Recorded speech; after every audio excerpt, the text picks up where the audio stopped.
ఎక్కడ కూడా గౌడీ దాన్ని ప్రోత్సహించలేదు.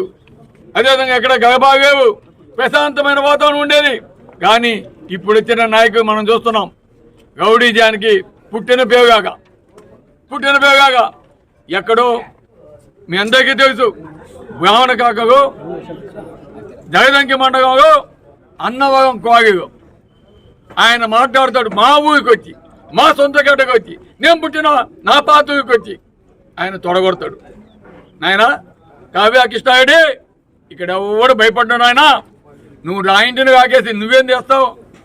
నీకు తొందరగా కావలి నియోజకవర్గ ప్రజలు బుద్ధి చెప్తావు. నీ సంగతి, నీ భోగోతం అంతా ప్రజలకు తెలుసు. నువ్వు అంటున్నావు కదా వైట్ షర్టు వైట్ ప్యాంట్ వేసుకుంటే, నాయనా వైట్ షర్టు వైట్ ప్యాంట్ వేసుకున్నంత మాత్రాన కాదు నాయన, నీ వెనక ఏముందో, నీ వెనక ఎన్ని మచ్చగా ఉన్నాయో అది పొయ్యి అన్నాయం ప్రాంతంలో అక్కడ ప్రజలను అడిగితే తెలిసిందే నాయన.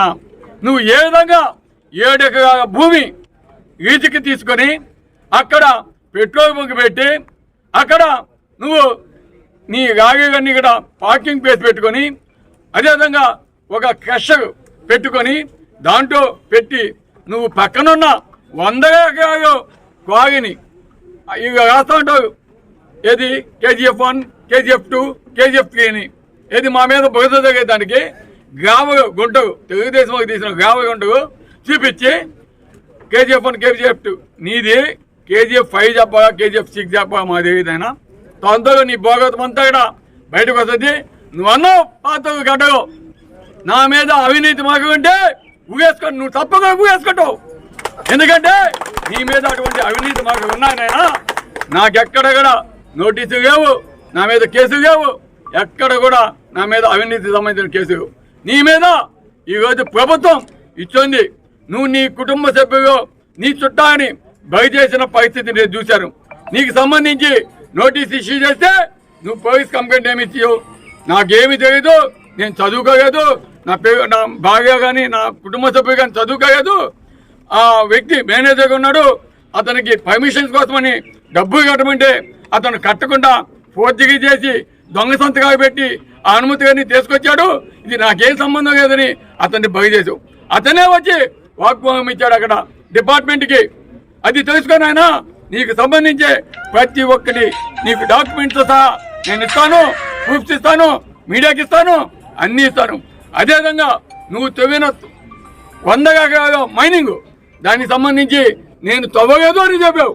ఈరోజు ఆ డిపార్ట్మెంట్ ఎవరైతే ఎంక్వైరీ డిపార్ట్మెంట్ వచ్చిందో, విజిలెన్స్ వచ్చిందో ఆ డిపార్ట్మెంట్ నువ్వు తవ్వలేదు అన్నావు. కాబట్టి దానికి సంబంధించి ఎలక్ట్రికల్ డిపార్ట్మెంట్కి గడ్డగాస్తాయి నాయన, ఎస్సీ గారికి గడ్డగాస్తే నువ్వు గత 7-8 సంవత్సరాలు ఎన్ని లక్షల యూనిట్లు కాల్చావు. గూగుల్ రాఘవేంద్ర కంపెనీ మీద, నువ్వు ప్రొపరేటర్గా ఉన్న కంపెనీ మీద ఎన్ని లక్షల యూనిట్లు నువ్వు కాల్చావు ఎలక్ట్రికల్ బిల్లు.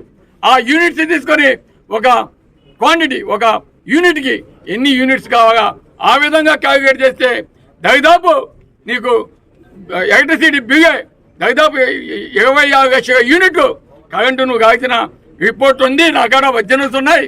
అదేవిధంగా దాన్ని ఫేస్ చేసుకొని నీకు మొత్తం కొన్ని లక్షల యూనిట్లు ఈరోజు 9 క్రషర్ చేసి 20 కావచ్చు 3వ లైను.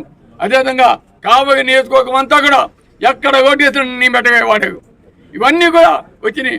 మొత్తం తీస్తే విత్ పెనాల్టీ 142 కోట్లు నీకేస్తే దొంగగా నువ్వు పోయేసి స్టే తెచ్చుకొని ఈరోజు దొంగ నాటకాలు ఆడుతున్నావు.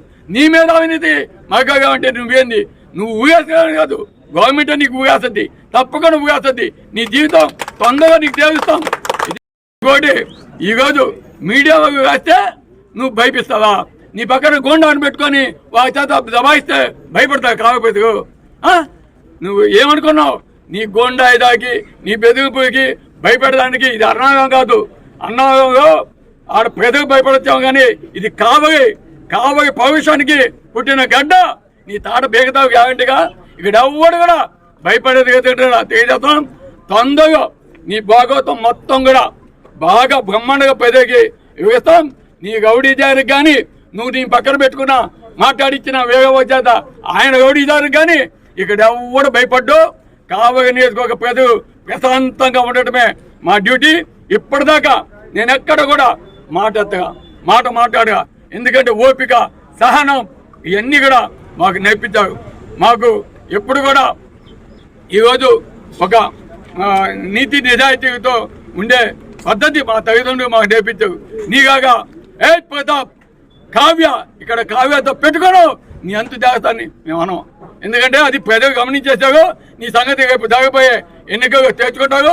నువ్వు కావ్యానా, ఏదో పగాగే కావ్యానా, ఏదో నిన్ను ఉరిదీసే కావ్యానా, ఏదో తప్పకుండా నీకు తెలియజేస్తారు. కాబట్టి నీ బెదిరింపుకి, నీ తాటాకి తప్పులకి కావ్య నేర్చుకోక ప్రజలు భయపడవు. తొందరగా నీకు ప్రజలే కరెక్ట్గా నీకు ఏ విధంగా చేయాలో తప్పకుండా చేసి పంపిస్తారని కూడా తెలియజేస్తారు.